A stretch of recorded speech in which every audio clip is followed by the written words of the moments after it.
What makes a planet? It's a question that seems simple at first, but the answer is more fascinating than you might expect. And what exactly makes something a moon? These are questions that have puzzled astronomers for centuries. Let's start at the beginning. What exactly is a planet? Is it just a big rock floating in space, or is there more to it? And, what is a moon? Is it just any object that orbits a planet, or are there special rules? It might seem simple, but these definitions have actually changed over time, as our understanding of the universe has grown. Today, astronomers use official rules set by the International Astronomical Union, or IAU, to decide what counts as a planet or a moon. Their words help us tell planets and moons apart, giving us a way to organize the incredible variety of objects we find in space. According to the IAU, a planet is a big object that orbits the sun, not another planet. It must be nearly round, shaped by its own gravity into a sphere, and it must have cleared its orbit of other big objects, meaning it's the dominant thing in its path around the sun. That's why Pluto lost its planet status in 2006. It didn't clear its path. So, it's now called a dwarf planet. The IAU made these rules to bring order to our growing list of discoveries, as telescopes revealed more and more objects in our solar system. A moon, or natural satellite, is something different. It's an object that orbits a planet or a dwarf planet, not the sun directly. Moons come in all shapes and sizes, from tiny asteroid-like rocks to giant worlds bigger than Mercury. They can be round or irregular, icy or rocky.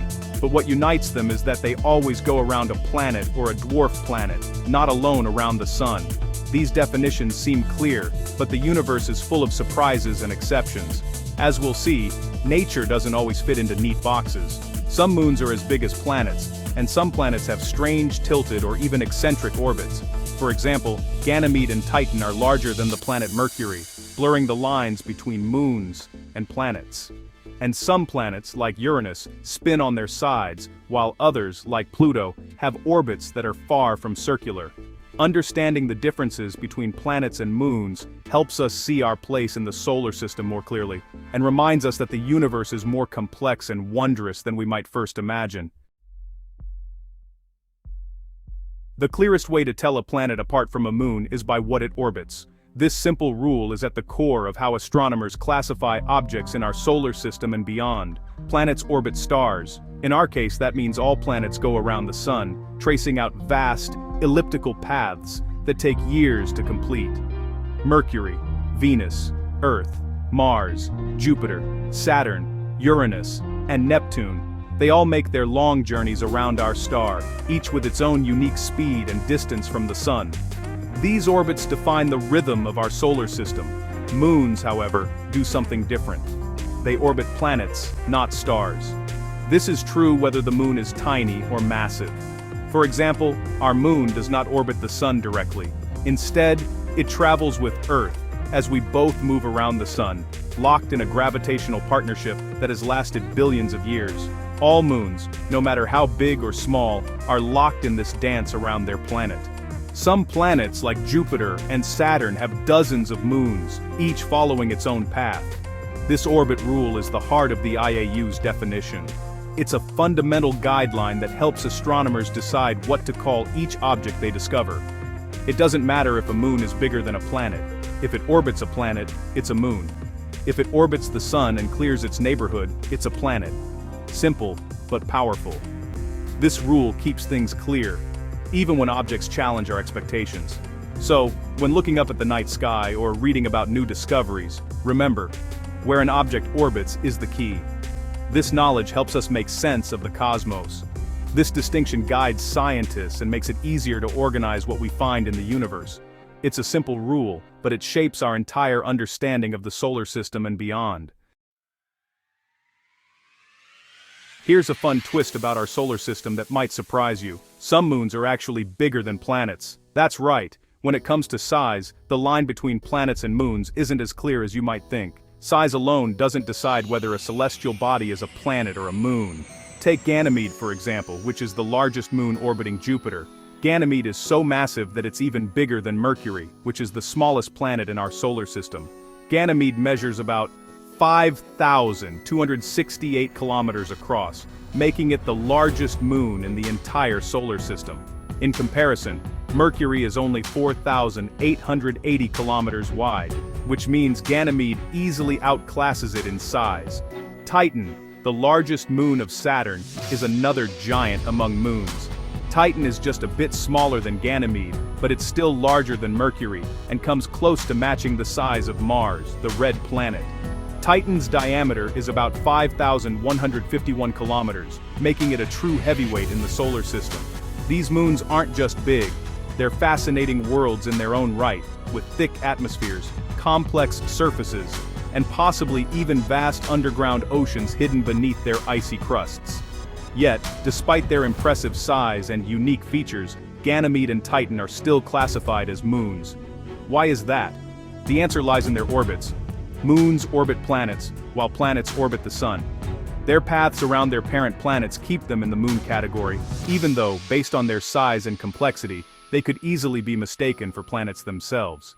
This shows us that being a planet isn't just about being big or impressive, it's really about where you are in the solar system and how you move through space.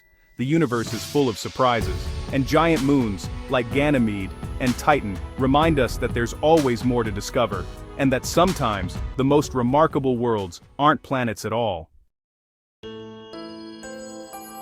Let's compare some features. Planets have enough gravity to pull themselves into a round shape. Most moons do too, at least the bigger ones. Smaller moons might look like potatoes or lumpy rocks because they don't have enough gravity to smooth themselves out. Gravity also affects atmosphere. Planets like Earth, Venus, and Saturn have thick atmospheres. Some big moons, such as Titan, have atmospheres too. In fact, Titan's atmosphere is thicker than Earth's. Most small moons, though, have no air at all.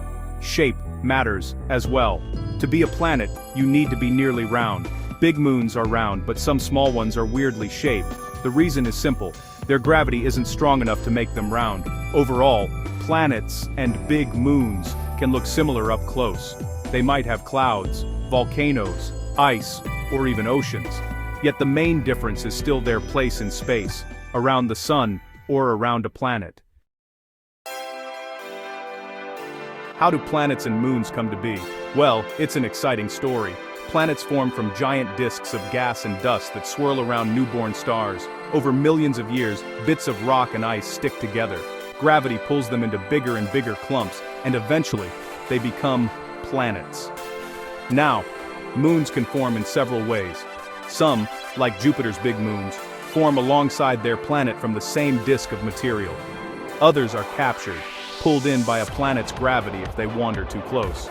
And a few, like Earth's moon, are born from huge collisions. Long ago, something big smashed into Earth, blasting out debris. That debris came together to form the moon.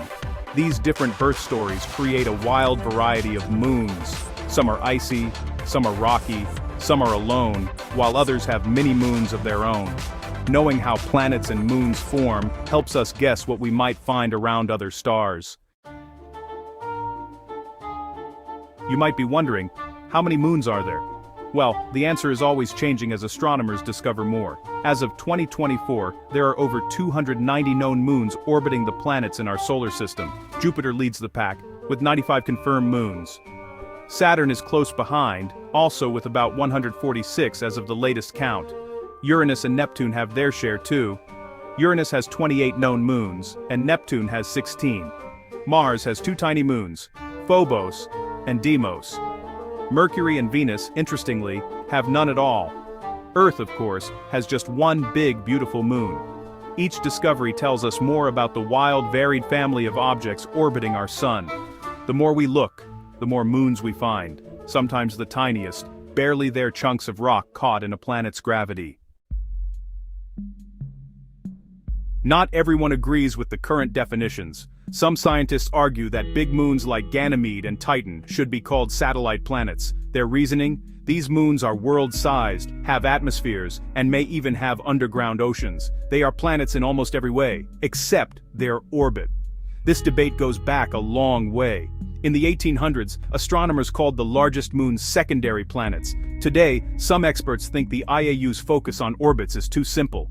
They argue that if an object is planet-like in size and features, it should be called a planet, no matter what it orbits. But for now, the official rule is clear. Only objects that orbit the sun are called planets. Everything else is a moon, even if it's as big as a world. This debate shows how science changes as we learn more and look at things in new ways. Planets can get their moons in several ways. Sometimes, moons form with the planet itself, in the swirling disk of material around the newborn planet. This is likely how Jupiter got its 4 largest moons: Io, Europa, Ganymede, and Callisto. They grew up together. Other moons are captured. Neptune's largest moon, Triton, is a great example. Triton didn't form with Neptune. Instead, it was a wandering object, probably from the Kuiper belt, that Neptune grabbed with its strong gravity. Some moons come from giant collisions. Our own moon is the best example. Scientists think a Mars-sized object hit the young Earth. The debris from this crash eventually came together to make our moon. These different stories mean every moon is unique. Some are like siblings to their planets, others are adopted, and a few are born from chaos. Why do these definitions matter?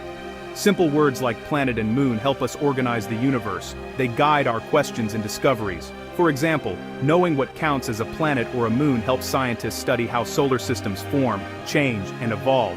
These words also matter in the search for life. If we find a moon with an atmosphere and oceans, could it support life? Should we treat it like a planet too? The definitions help focus our search and our science. Finally, these rules connect us to the wider universe. By understanding how planets and moons are similar and how they differ, we learn more about our own planet, our moon, and our place in the cosmos. The solar system is a family, and every member, big or small, has a story worth telling.